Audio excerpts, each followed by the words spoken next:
Welcome, golf fans, pursuers of knowledge and the almighty dollar. This is your golf guru bringing you the PGA Championship preview show. First off, thank you for stopping by. I greatly appreciate your time, and I hope to get you the information to help you start thinking of who you might want to play from a DFS or from a betting perspective with this preview show. Get the wheels going. I'm going to do a very short recap on the Byron Nelson because I know we want to focus on this. I'm going to go into the course. I'm going to go into the skill sets we're looking for. Did a little bit of a model analysis already, so we'll dive into a little bit into the research, and then we'll wrap it up and then get on with this. All right, let's do this. All right, so the AT&T Byron Nelson. I think in short, congrats to KH Lee. Really didn't see that coming. Now, I did mention him in my value plays that he could be somebody you might want to look at, but didn't think of a win. And so whenever a guy wins at 175 to 1, I like to look a little deeper into it. And I knew a couple things, right? I knew that he had the runner-up at Waste Management right behind Brooks Koepka. I knew that he had a great Thursday opening round with the Wells Fargo, so showed a little bit of life, hence, why I was taken from a value play. If you look at just some recent, the Valspar, pretty good showing. You also had the Valero, Texas, a 23rd. And really, you can see the key difference on how he got the win was, at least in his last 10 events, it was the first time he's ever gained 4.5 strokes putting. It's his best showing tee to green, except for the Waste Management. So in short, there was some, we'll say, breadcrumbs of information out there saying that he could have a successful go at the AT&T, but nothing that was pointing me as for sure he was some guy that I was going to heavily have from an ownership perspective on DFS, and also even from a betting. And kind of my takeaway from the AT&T Byron Nelson was a couple things. You could look at Asian players next time because you can see that Sun Moon Bay, and this is kind of a joke, but it was his first win. He had Sun King, his first win, and then of course KH Lee. But ultimately, kind of my thoughts from the beginning before I looked at who was in the field for the AT&T and Byron Nelson, I looked at it as like an alternate event where honestly anybody could win this event. Anybody could be live. And then when I saw the top heavy field, I thought, okay, well, we got to look stronger at the guys that actually, have the better talent and better chance of winning because of just their pedigree and what they can typically do in a tournament. And funny enough, it kind of still came out exactly what, I was kind of predicting before I even did the research. So anyways, let's move on from that and let's talk about the PGA Championship. Okay, so we are heading over to South Carolina, to Kiawah Island. And of course, this is the Ocean Course, built back in 1991 by Pete and Alice Dye. It hosted, the first event it ever hosted was the 91 Ryder Cup, also known as the War at the Shore. The Americans won. It was, some people say maybe the best Ryder Cup ever. So if they do, I haven't even checked, but they do have YouTube footage. I'd check that out. Of course, we're looking at a par 72, and this course is playing the longest course in major history. Also has the highest slope rating at 155, so difficult in both ways, and it's almost 7,900 yards to be exact. The fairways and the greens are a pass palm. To be specific, it's a seashore pass palm, a cousin of the Bermuda, and it was put in actually before the 2012 PGA Championship, and the reason why was it's just an easier grass to maintain in that kind of salty environment. And so that's what is put in there. If you're looking at the player field, we're at 156 players, which is very typical. The last player to get in actually was KH Lee with his win at the Byron. And it's going to be top 70 in ties, so that's a little different, right? So typically it's 65 in ties. You get a little larger chance of some of your players making it through on a DFS perspective. And then also, I always look at the PGA and I always think of what Brooks said in kind of his media presser was, why was he always so confident? And his answer was, well, if you look at the field, you can narrow it down very quickly to about 40 players that have a chance of winning because of, if you look at the guys that qualify for this, you've got, PGA club pros who don't play on a tour, but went and played in the events to qualify. You've got, some of the best out of Japan. You've got some of the best out of the European side. You got some Ryder Cup people.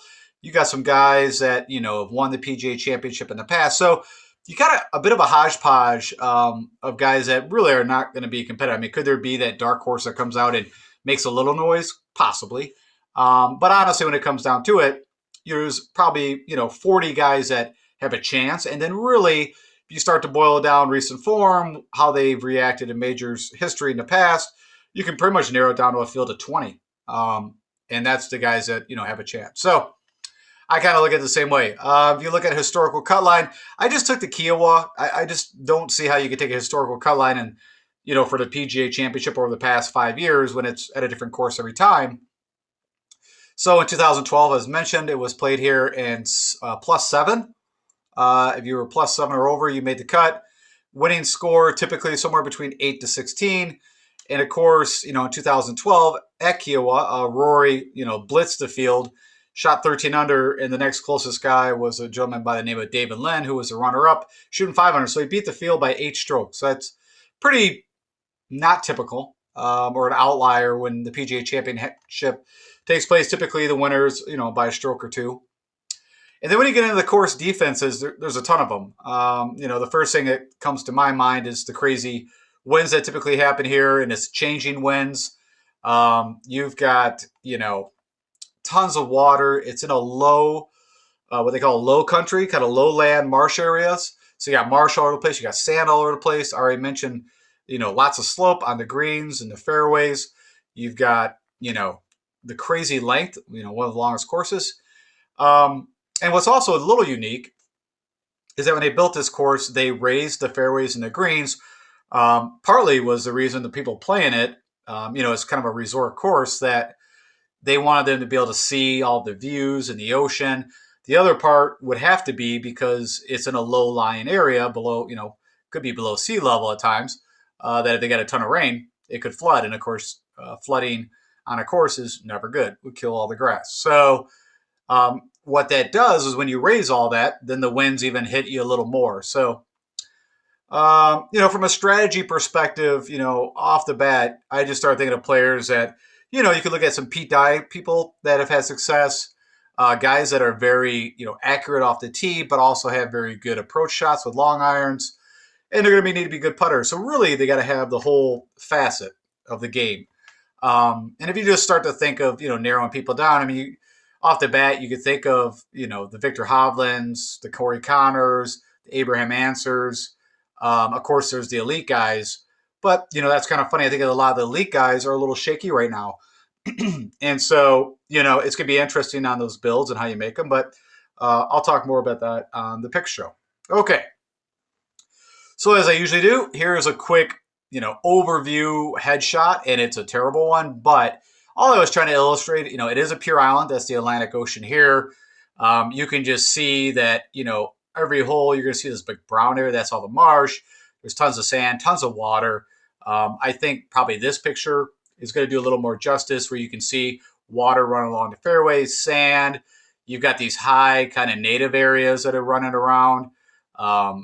Just again, you've got wide fairways. Now, from my understanding, the fairways have been narrowed a little bit comparative to what in 2012 they were even more generous. So I guess the way they mown it, the rough, might be a little bit wider than it was. And also, this is just another pick just to show you the slope. So a lot of runoffs around these greens. So you're going to be good around the greens. You can see these pop bunkers, the Pete Dye kind of signature to have these, little pop bunkers that are hard to get out of right on the green. But you can see just this show of this green just shows you what you're going to be dealing with, even, if you're just off a little bit. And it's also going to be, of course, a bit like the players that there's going to be sections or zones that you're, going to have to aim at, knowing that you're going to have the ball to feed. Sometimes you are not going to be able to go at the pin, no matter how great, you can be 80 yards in, but if you land it and it hits wrong, it's going to be off the green. So it's going to be one of those kind of zone green approach things. So it's just very difficult all around, but beautiful. And then from a scorecard perspective, the only thing I've denounced or call out here is that, this course starts with kind of a gentle handshake, right? It's as easy as it's going to get as the first few holes. And then this course just gets tougher, tougher, and tougher. From a perspective of, how you want to play this, I think it all depends on the wind. So if you're doing showdown And what I was kind of thinking is if I played Showdown and I could get the guys with early tee times going off the back, that's probably the way I would lean. So when they get to this side, that, the easier side of the course, they would, have to deal with wind a little more. But I can't imagine, if you have crazy winds and dealing with this backside, it could be not good. It's a total different mindset than we had with the Byron Nelson, where we're looking for guys that are just, you had to make birdies and eagles to even stay relevant in that tournament. This course is going to be make your pars, just like Augusta, and just, strike on a few of these par fives. You can see like number 7 is a short one. Number 16 is shown as the easiest hole. Trying to see, I guess 14 is a shorter par 4, but most of the par 4s are pretty long in length.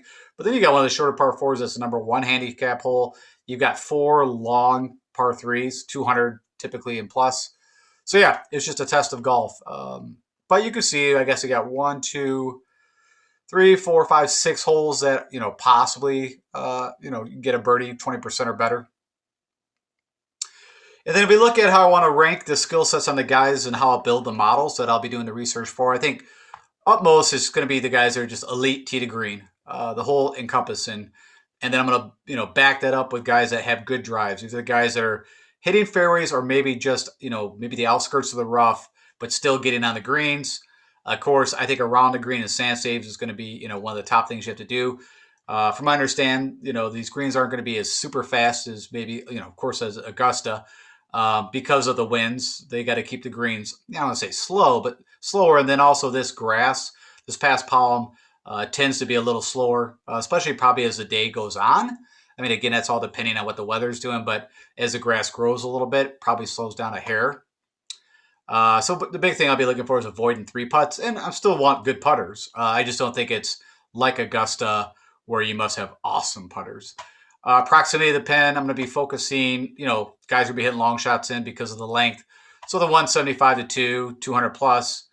I'm looking for stroke gain efficiencies on a lot of, there's a ton of the par 4s between 400 to 500. And then again, guys that can manage the long par 3s.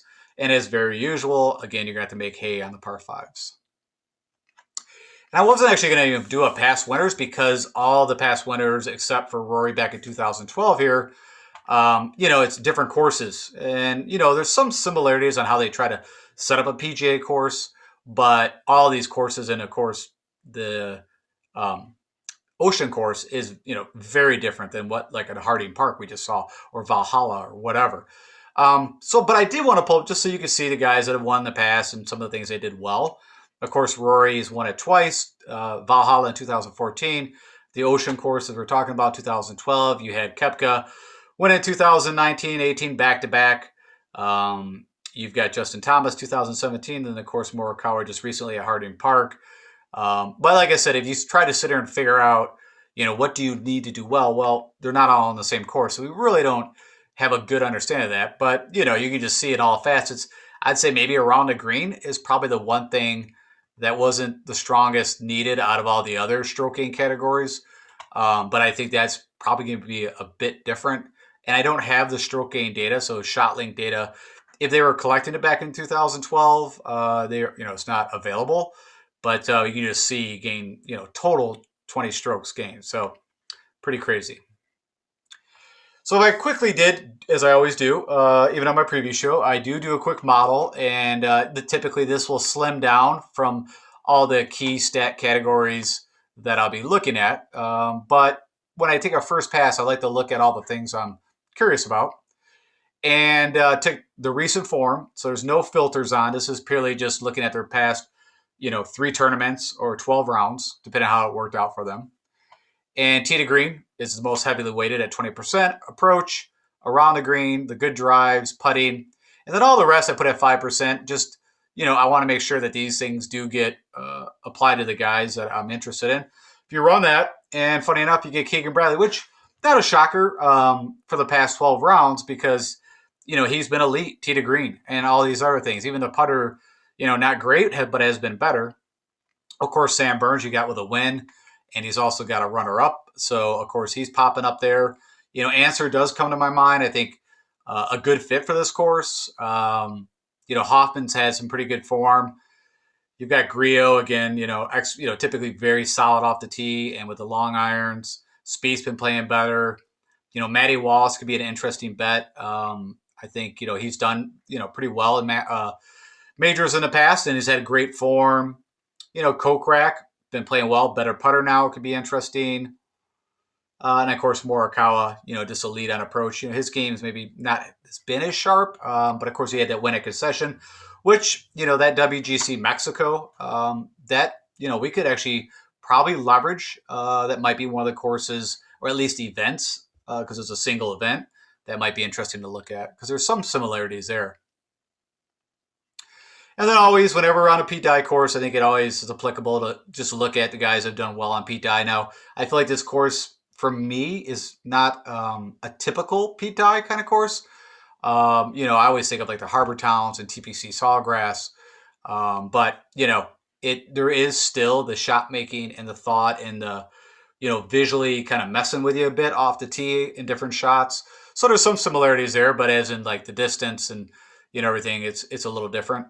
But this is just taking stroke gain data and last 24 rounds, and then just filtering all Pete Dye courses, and you can see who comes up. And funny enough, DeChambeau has played Pete Dye course as well. DJ guys with length still played that course. Well, then of course there's the Webb Simpsons, the Brian Harmons, kind of the plotters that have also done well on those courses. And of course, Siwoo Kim, a Players Champion, has also done very well.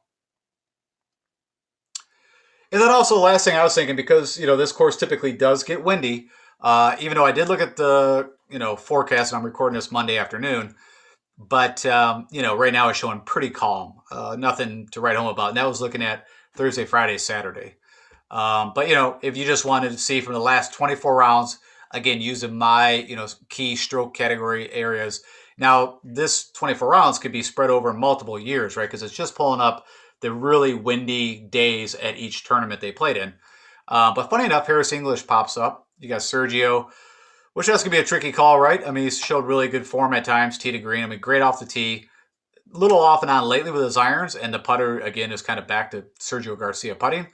But you got the guys, again, that are kind of popping up, some similars, the Griots, the Simpsons, the Bergers.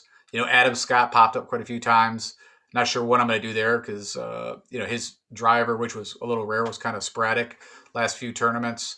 But anyways, yeah, just to give you an idea of some people you might want to think of if it's going to be windy. And that's really it. That was pretty quick, I know, but, I think that's everything really that we can go on at this moment without a ton of course history and stroke gain data, without really bringing in comp courses. And like I mentioned, I'm going to bring in some courses I'm going to look at. I just want to probably save that for when I do the picks, and we'll go through it then. So a quick preview, but I hope that's enough to get your mind thinking. It's, what I kind of start thinking of just start thinking of the guys that I'm interested. I think it's, two form, right? It's recent form, and then it's, the skill set that we want to apply here. So thanks, guys. If you like what you are seeing, please click the like button. And of course, share with anybody else that you might think might be interested. And then if you've not subscribed, I'm always hoping that you would, if you are getting value out of this. And if there's anything I can help you out with or ask me anything you like, hit me up on Twitter at DFS Golf Guru. All right, I will have my pick show out tomorrow, and that will cover everything from my top 15 picks to my betting, my favorite bets. And then next will be the value plays and everything else you'll need to know before we lock in those lineups and bets before the tournament starts. All right, guys, take care.